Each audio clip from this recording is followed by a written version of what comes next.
Magandang umaga po sa ating lahat. Happy anniversary po sa ating lahat.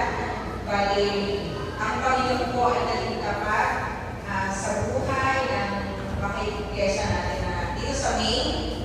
At naniniwala po ako na maging sa amin po sa pinakikilala ko nga po nila mga taga-Urani, TLCC Urani.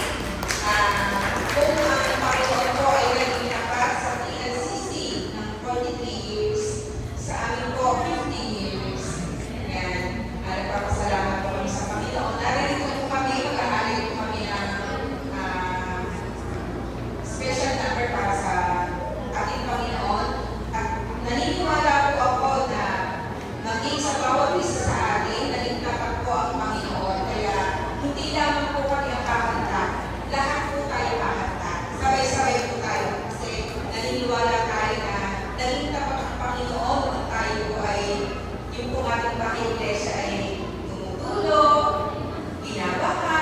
Alam po yung mga karamihan ng istorya ng church. Ngayon po, social po tayo, naka-aircon lang po tayo. Hindi po ba? Ang bago-bago pong kinabit po yung mga aircon, nagre-reklamo na nakatog daw yung tuhod nila at saka hindi ginaw. Kaya yun naman ang gusto natin, hindi po ba?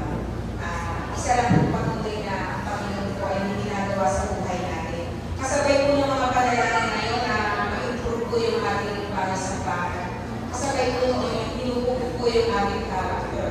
At yung po, nandun po palagi yung pagtitiwala at pananampalataya natin sa Panginoon na hindi lamang po sa pag-iglesia natin magiging tapat ang Panginoon, kundi maging sa mga personal na gawin natin, tapat po ang Panginoon sa atin. Kaya sabay-sabay po tayo kumakanta ngayong umaga na to.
Panginoon.